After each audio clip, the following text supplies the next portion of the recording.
9988 대한민국 중소기업을 응원합니다. 안녕하세요. 중소기업 연구소에 오신 여러분을 환영합니다. 오늘의 주제를 소개해드리겠습니다. 가업상속공제 증여특례 등 권력사업무관 자산 범위가 변경될 예정입니다. 변경 대상 법령은 상속세 및 증여세법 시행령입니다. 과연 어떤 내용일까요? 정우일 소장님을 모셔서 자세한 내용을 알아보도록 하겠습니다. 9988 대한민국 중소기업을 응원합니다. 안녕하세요. 웰스기업연구소 정우일 소장입니다. 자, 오늘은 말도 많고 탈도 많은 2024년 세법 개정안을 보고 우리 중소기업 대표님들이 꼭 아셔야 될 내용들을 몇 가지 찝어서 전달해 드리고자 합니다. 특히 오늘 내용 중에서는 국회 본회의 통과 여부와 상관없이 이거는 될 겁니다 라고 하는 내용이 들어가 있으니까 꼭 확인하셨으면 좋겠습니다. 잠시 후에 시작할게요. 자, 앞서 말씀드렸습니다만 국회 본회의 통과 여부와 상관없이 이거는 될 겁니다 라는 게 사실 하나 있습니다. 바로 가업상속공제 및 가업승계 증여세 특례 사업무관자산 범위 조정이라는 내용인데요. 이게 무슨 내용이냐면 우리나라에서는 가업승계를 지원해주는 제도가 있습니다. 중소중견기업에 지원해주는 제도가 있는데 이 제도 중에서 가장 중요한 포인트는 상속에 대해서는 공제를 해주고 증여에 대해서는 세금을 상당 부분 좀 덜 걷어주는 개념입니다.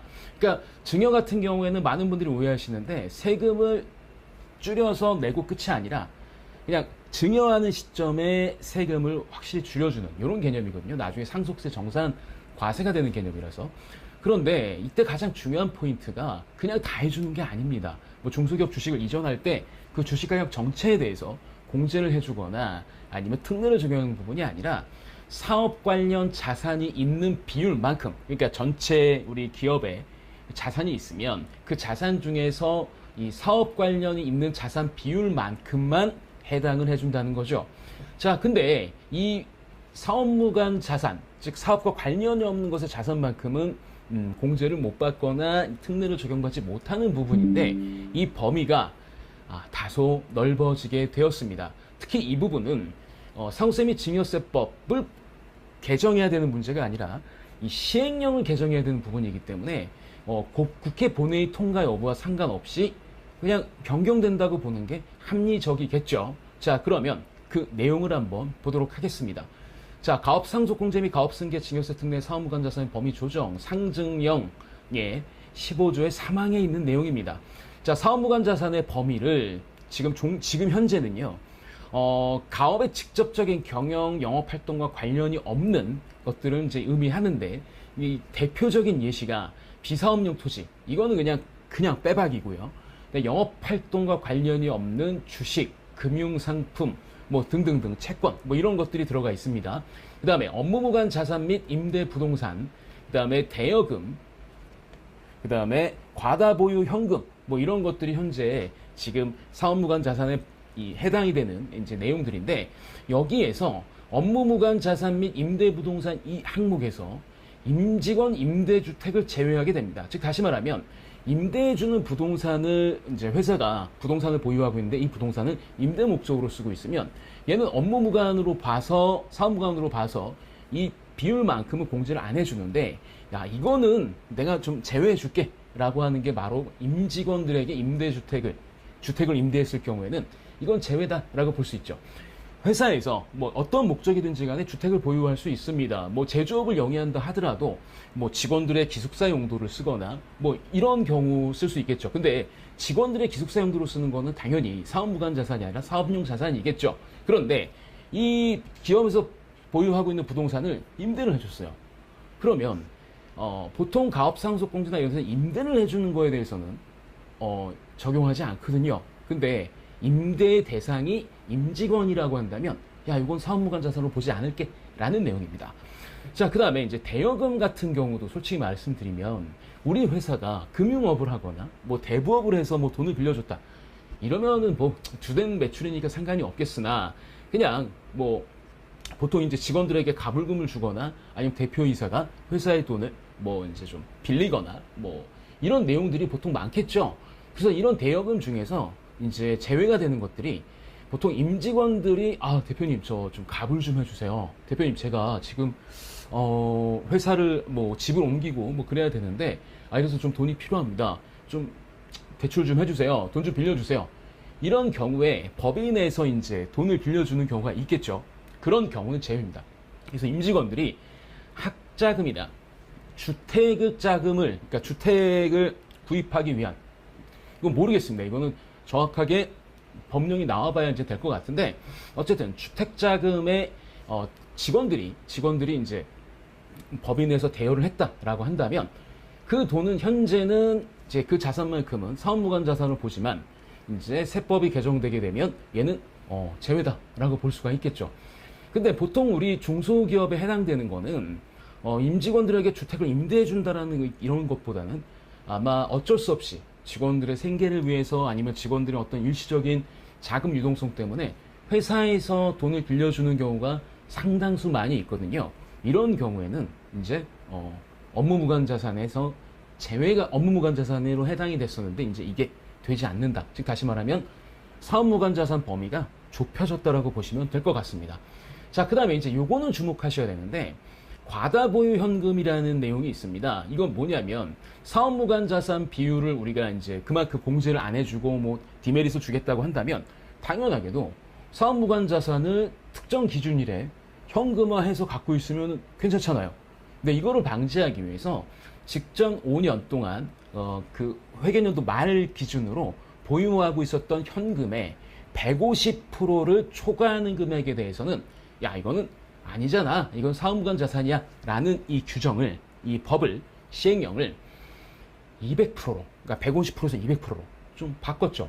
그러면 아무래도 이 사업무관 자산의 이제 범위가 줄어들게 되고, 특히 과다보유 현금 판정 기준이 종전에 150% 초과분해서 200%로 올라가게 되니까 이게 이제 좀 좋아졌다라고 볼 수가 있습니다. 근데 좋아졌다라고 볼 수는 있는데 가장 중요한 포인트는 사전에 준비를 많이 해야겠죠. 그러니까 갑자기 닥쳐서 하는 것보다는 미리 뭐 사업무관 자산이 어느 정도 있는데 이 자산은 우리가 끝까지 갈 것이 아니라 일부는 현금화하고 일부는 이런 뭐 자산을 움직이고 이래서 세금을 좀 절약해야겠다, 절세해야겠다, 이런 마인드가 있으면 사전에 충분한 준비를 통해서 어느 정도 가업승계라든가 가업상속공제에 해당하는 어떤 그 비율, 그러면서 세금 혜택을 볼 수 있는 비율을 극대화할 수 있는 전략을 선택할 수 있다고 볼 수 있습니다. 그래서 사전의 컨설팅이 더욱더 중요해졌다. 근데 이거는 제가 지금 말씀드린 데의 변경사항은 국회 본회의를 통과해야 되는 게 아니라 대통령이 할 수 있는 시행령으로 정해져 있는 거기 때문에 거의 뭐 통과가 된다, 거의 뭐 이 법은 개정이 됐다라고 보시면 될 것 같아요. 자, 이렇게 시행령이 변경되는 것도 있었습니다만 그 외에 꼭 체크해야 될 좀 내용들이 있습니다. 자, 일단 이건 예전에 있었던 개념인데 이제 좀 유행가 됐던 개념입니다. 바로 이제 금투세랑 연결이 돼서 있었던 내용인데 요거를 조금 이제 금투세를 폐지하면서 요 내용은 그대로 이제 집어넣었습니다. 어떤 내용이냐면 보통 이제 혹시 여러분들 아시는지 모르겠습니다. 양도소득세 2월과세라는 개념이 있어요. 보통 양도세를 줄이기 위해서는 취득가액을 올리는 게 가장 현명합니다. 왜냐하면 양도가격하고 취득가액의 차익만큼 과세가 되니까. 그럼 취득가액을 올릴 수 있는 가장 좋은 방법은, 우리나라는 배우자 증여 공제 한도가 6억이에요.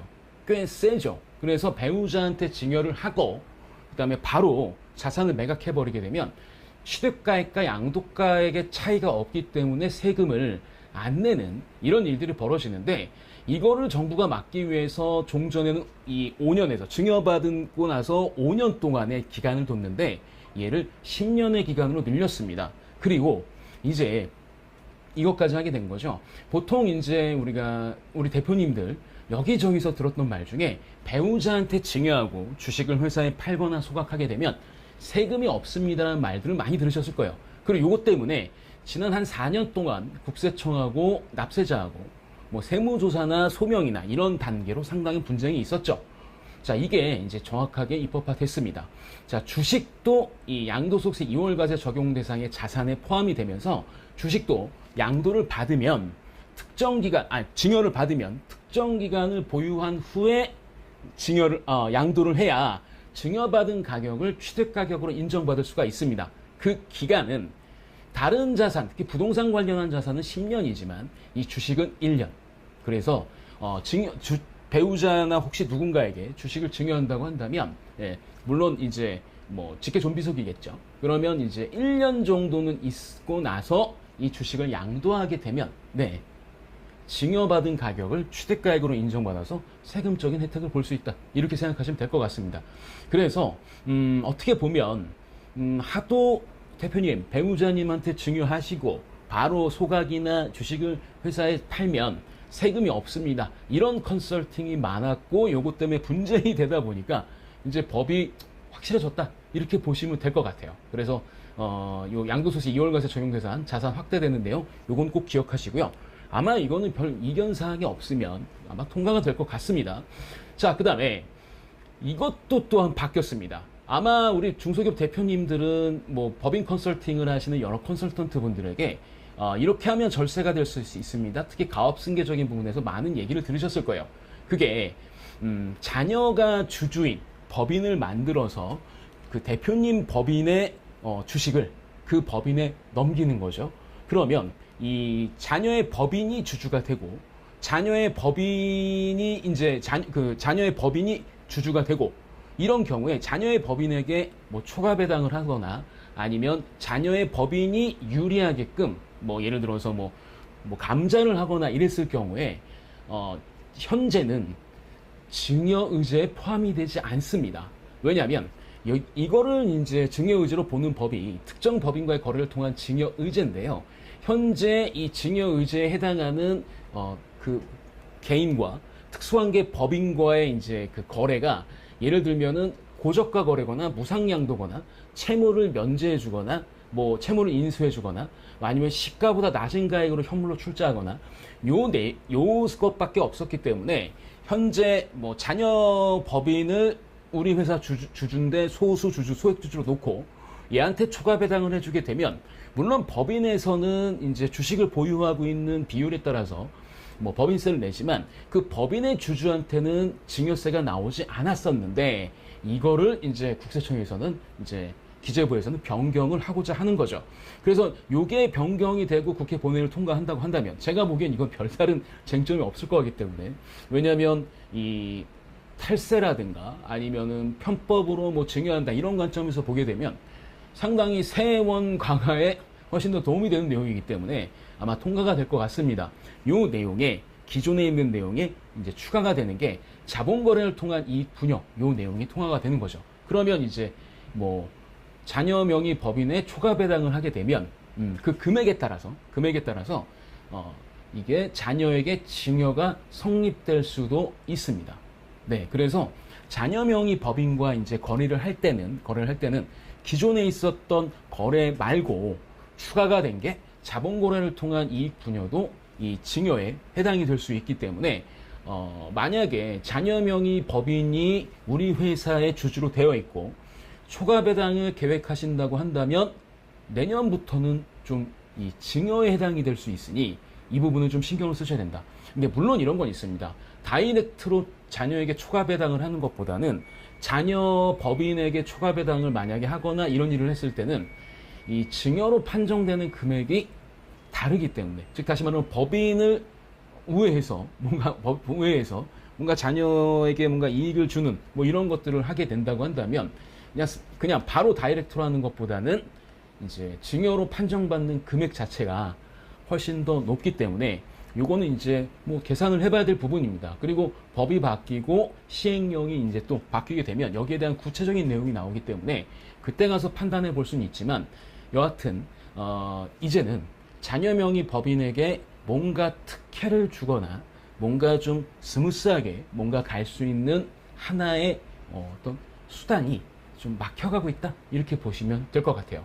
그래서 제가 오늘 말씀드린 내용을 정리를 하자면 시행령이 변경이 되는 즉 다시 말하면 국회 본회의를 통과하지 않아도 되는 가업승계 관련한 가업상속에 관련한 이 부분 사업무관자산의 범위가 이제 구체적으로 축소됐다 이런 얘기와 그 다음에 주식을 증여해도 이제 내년부터는 주식을 증여해도 주식도 양도소득세 2월과세 적용 대상 자산이기 때문에 물론 부동산처럼 10년은 아니지만 1년의 경과기간을 봐야 된다라고 제가 좀 말씀을 드리고 싶고 또 제일 중요한 포인트.